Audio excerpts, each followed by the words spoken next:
This is the Happy Energy Guide to completing the Eco2T Deemed Score Survey. This is the new 3-page form that you have to fill in on every job. So on the screen you can see the form. I'll just zoom in so we can get to the top section here.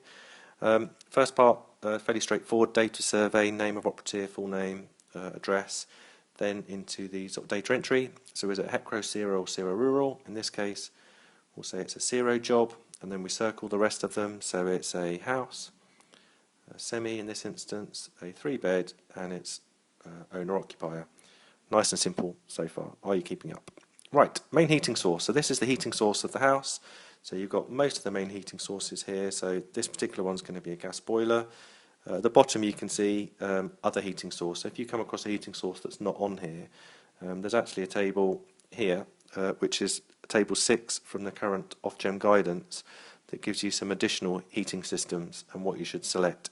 So electric underfloor heating, for example, then you'd select electric storage heaters as the proxy.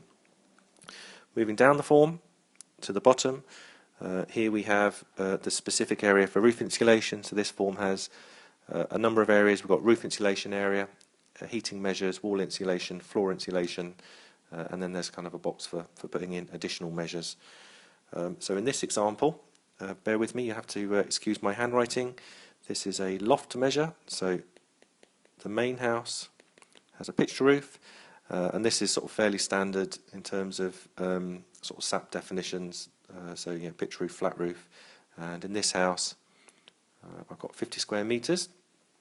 It has a flat roof extension of 10 square meters, and I'm actually installing insulation where it's 100 mil existing or less, and we're doing the whole loft in this example. So 50 meters, and on the extension you can see as you look down the various areas, you've got the 3 different types. You've got less than 100, more than 100, flat roof insulation, and room in roof insulation. So as the extension one is a flat roof, we'll put 10 square meters because we're insulating that as well in the flat roof section. We then go to the total roof area. So 50 plus 10 is 60, even I can do that, and then 50 and 10. It then tells us below, based on the measures we're installing, how to do the calculations. So B divided by A, so this is for the percent of property treated for less than 100 mil, so that's 83.3%, and then on the right hand side it's the final point popped, percent of property treated, and basically you round it to the nearest 10. So as 83 is nearer to 80 than 90, we enter 80 in that box over there. Probably good practice to put dashes in boxes you're not using. Flat roof insulation percent of property treated is D divided by A, so that's 10 divided by 60, so that's 16.7%. Now that is nearer to 20%, which is a bonus, so that gives us 20% as our final popped. As we work our way down again, room and roof, we'll cover that in a separate section, and then we move on to page 2. Sorry, here's an example of page 1 completed in slightly less scruffy handwriting. Now we move on to page 2. So this is specifically for heating, wall and floor insulation measures. So in this example we are just going to add a cavity wall insulation measure. So again, main property in this instance is cavity.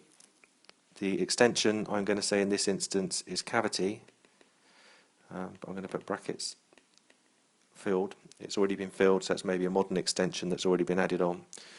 So our example house has 100 square meters of wall on the main house, and we are insulating with cavity wall insulation 100 square meters.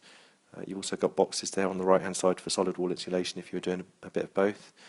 The cavity extension on the rear with the flat roof is 20 square meters, but it's already filled, so we put 0 in there. So we've got then 120 square meters in total, and actual cavity filled is 100. So our CWI popped is B divided by A.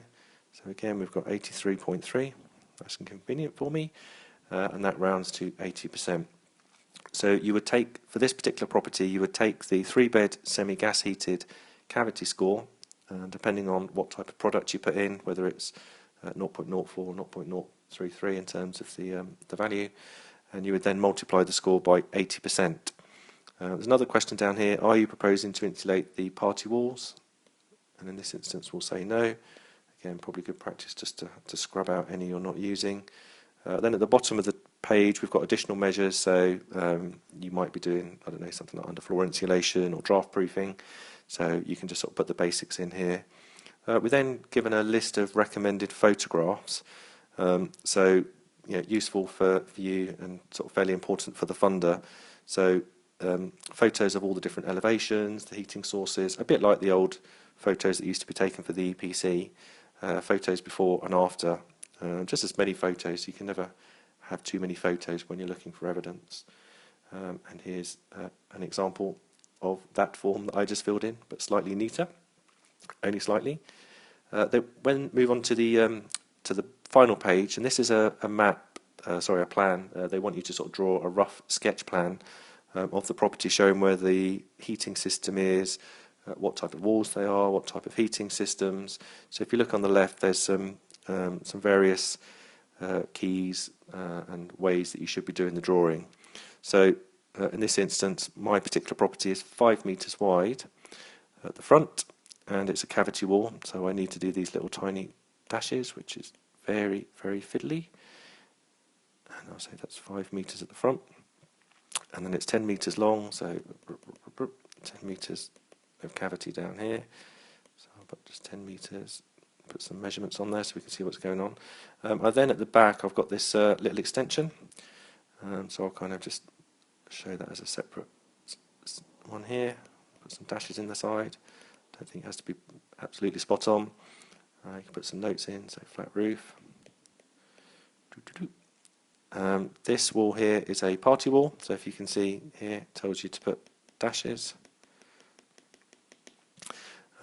This is the ground floor, so I'll put GF at the top. What I'll do, I'll just draw some sort of rough. So this is the hallway coming in, and then we've got the lounge, the dining room. We've got the key here for the different things, so BR, LR. So this is my living room, this is my dining area, and this is my kitchen. It also wants me to put in the main heating system, so my boiler in this case is in the kitchen here, so I'll put HS. This obviously could be neater. We'll then look at the first floor. So again, it's exactly the same footprint as downstairs, but the extension on the back is only single story, so you'll note that I'm not adding the extension on. We then have again a hallway, bedroom 1, bedroom 2, bedroom 3, and then a bathroom.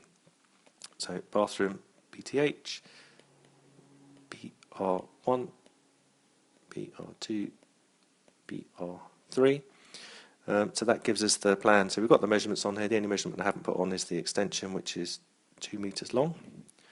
So from this we can pretty much identify the overall floor areas for our pomian pot. We can see that it's got 3 bedrooms. There's no kind of confusion over that. There's no additional rooms that we could class as that. Again, you can add some sort of notes to say already insulated, just so that people looking at the form can understand what's going on. And this is my first floor, so you can put first floor. Very scruffy, but very difficult to do on an iPad. And then you tick the box, put your signature on, date, get the customer to sign, 9/4/17, and here is a slightly neater one that I prepared earlier. Again, just to give you an example. So that's the basics of completing the deemed score survey form. There's obviously lots of other different measures and things that could be filled in, but that should give you the basics for now. Cheers, bye.